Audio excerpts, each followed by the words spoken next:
वो कुछ कर बैठता है और ये पूरा वीडियो रिकॉर्ड हो रहा है। 6, 7, 8 साल के बच्चों का वो एक्सपोजर लेवल है जो पहले 14, 15, 16 की उम्र में होता था। अब इंटरनेट की दुनिया है। आप जितने भी स्मार्ट माता पिता हों, आपके बच्चे आपसे ज़्यादा स्मार्ट हैं। और अगर आपको लगता है कि आप इंटरनेट और मोबाइल और डिवाइसेस में उनका मुकाबला कर पाएंगे तो आप बच्चे हैं, नहीं कर सकते। वो हमारे बस की बात नहीं है, संभव नहीं है। आप टाइप करते हैं मैसेज, एक एक उंगली ऐसे करते हैं, ऐसे करके आपको जैन टाइप करना है, जे, फिर देखा ए कहाँ, ए कहाँ, AIN, और वो फोन पे ऐसे टाइप करते हैं सामने देखते हुए, और गलत नहीं होता है। एक एक की सही दबाते हैं। आप उनसे मुकाबला करने का सोचते हैं। आपको प्लेटफॉर्म पता भी नहीं होंगे, वो उन प्लेटफॉर्म पे जाते हैं। 5 साल का बच्चा जब स्कूल जाने लगता है, उसी समय उसको पता लग जाता है कि क्या चीज़ें दुनिया में है जो पहले पता लगती थी 15 के आसपास की उम्र में, 13 के आसपास की उम्र में। फ़ोन आपने उसको दे रखा है ताकि हमें परेशान कम करे। फिर वो फ़ोन में पहली बार सर्च करता है कुछ। अभी उसको ये नहीं पता कि सर्च हिस्ट्री डिलीट कर सकते हैं, तो बाप पकड़ लेता है, पीटता है बच्चा। फिर उसका स्कूल का फ्रेंड बताता है कि नहीं, इनकॉग्निटो जाना है। अगली बार से बच्चा स्मार्ट हो गया है। 6 साल का बच्चा स्मार्ट है। इनकॉग्निटो में वो सब देख रहा है जो आप नहीं चाह रहे थे, और जो आप देख रहे थे लेकिन आप नहीं चाह रहे थे कि वो देखे। उसका एक्सपोजर का लेवल सोच के देखिए। ये हंसी मजाक में मैं कह रहा हूं, लेकिन बात की गंभीरता को देखना है। 6, 7, 8 साल के बच्चों का वो एक्सपोजर लेवल है जो पहले 14, 15, 16 की उम्र में होता था। मेडिकल साइंस इस बात को मान चुकी है। मैं जितनी बातें कोट कर रहा हूं, मैं हवा में कोट नहीं कर रहा हूं, मेडिकल साइंस की रिसर्चेस के बेस पे कोट कर रहा हूं। आपको आश्चर्य होगा, आज से 1 महीने पहले एक रिपोर्ट आई है, लगभग पूरी दुनिया में प्यूबर्टी की एज 1 साल कम हो गई है, जिसको टीनेज बोलते हैं कि 13 साल की उम्र में टीनेज आती है, बच्चियों को मासिक धर्म शुरू होता है। दुनिया भर में उसकी एज 1 साल कम हो गई है। और ये ऐसे नहीं हो गई है, ये एक्सपोजर से होती है। लड़के भी जल्दी मैच्योर हो रहे हैं। जो हरकतें 15, 16, 18 में ठीक लगती हैं, किसी बच्चे के मन में भाव आने चाहिए, 8, 9, 10 में वैसी बातें हो रही हैं। ये तो फिर भी छोटी बात है। इसके बाद जो होता है तो बच्चे ही। एक्सपोजर बहुत बड़ा मिल गया है। जब वो नेट पे जाते हैं तो नेट पे जो पिशाच बैठे हुए हैं दुनिया भर में, जो साइबर ठग हैं, जो साइबर क्रिमिनल्स हैं, वो इसी ताक में हैं कि बच्चे मिल जाएं। उनको पता है कि बच्चे का मनोविज्ञान क्या है। वो हैकर्स हैं, वो हैक कर लेंगे कि उस बच्चे ने क्या क्या सर्च किया है, उसकी पूरी कुंडली खोल लेंगे कि बच्चे का इस समय मन कहाँ अटका हुआ है। अगर 9, 10, 11, 12 साल का कोई लड़का है जो कुछ ऐसे वीडियोस देख रहा था या इमेजेस देख रहा था, उसमें भी देख रहे हैं कि कैसी रेस, वाइट रेस उसको पसंद है कि इंडियन तरह के लोग पसंद हैं, फिर उनकी तरफ से उसी रेस का वैसा ही सुंदर दिखने वाला व्यक्ति, फीमेल, और यदि कोई बच्ची है तो वो मेल, उससे इंटरेक्शन शुरू करेगा, उससे बातचीत होने लगेगी। धीरे धीरे उसको वो उलझाएगा अपनी बातों में। वो बच्चा तो माँ बाप से छुप के कर रहा है सब, माँ बाप को पता ही नहीं है। और फिर वो उस बच्चे को प्रलोभन बहुत बड़े बड़े मिलेंगे। आपको ये सब नहीं पता है तो पता होना चाहिए, बहुत बड़े रैकेट चल रहे हैं इस समय दुनिया में। 11, 12 साल का एक लड़का अपने कमरे में लैपटॉप पे वीडियो चैट कर रहा है, शायद एक ऑस्ट्रेलियन लड़की से जिसकी उम्र 21, 22, 25 साल है, और वो उससे मीठी मीठी बातें कर रही है। और फिर वो उससे कह रही है कि देखो, तुम इतने सुंदर हो, मैं तुम्हें देखना चाहती हूँ, तुम भी मुझे देखो।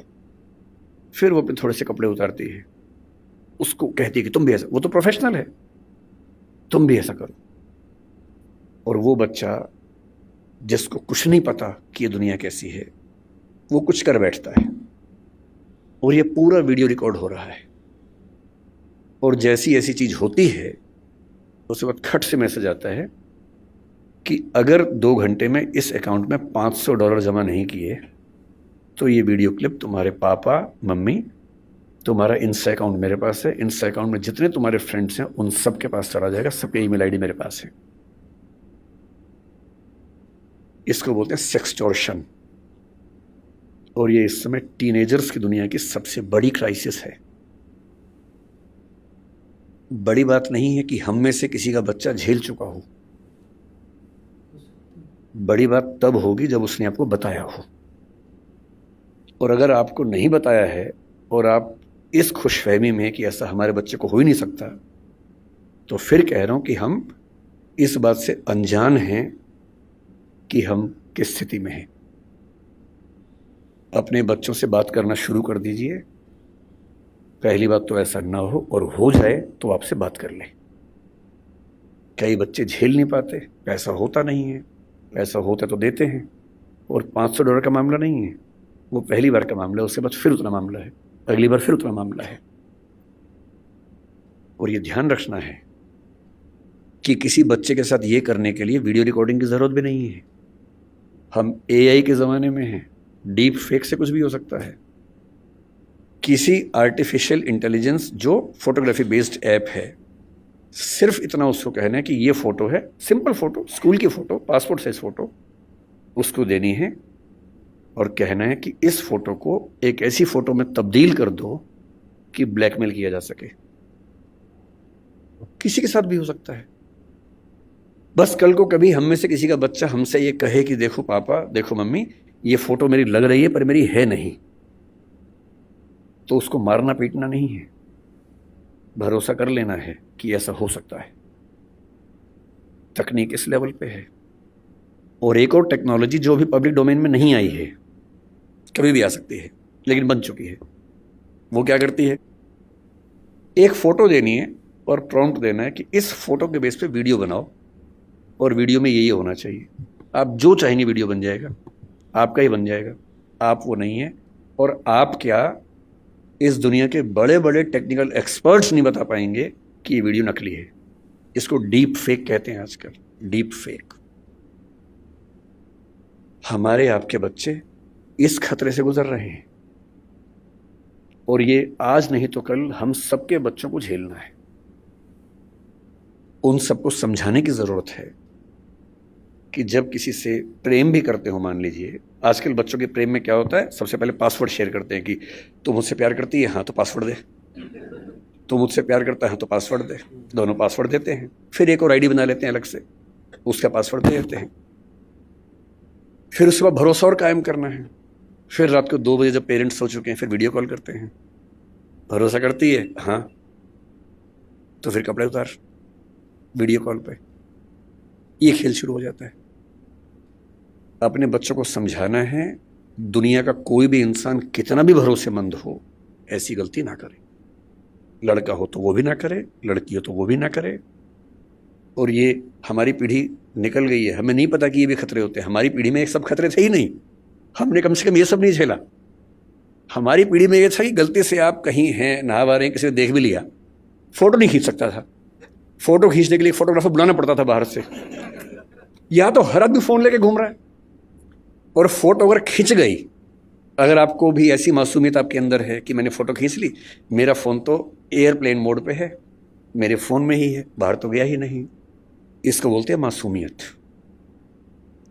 अगर आपने फोन में फोटो खींच ली है और डिलीट कर दिया उसको, अगर आपको लगता है डिलीट हो गई, तो ये मासूमियत है। कोई सिंपल सा टेक्निकल एक्सपर्ट जो बहुत ज़्यादा पढ़ा लिखा भी नहीं है, 2 मिनट में फोटो बाहर निकाल लेगा, कितनी भी डिलीट करते रहिए अपने फ़ोन से। और एक बार इंटरनेट पर चली गई तो दुनिया की कोई ताकत उसको परपेचुअल मेमोरी से डिलीट नहीं कर सकती। और दुनिया के इतिहास में जब तक दुनिया रहेगी, वो फोटो रहेगी, वो वीडियो रहेगा, कोई नहीं छिप पाएगा, कोई बच नहीं पाएगा।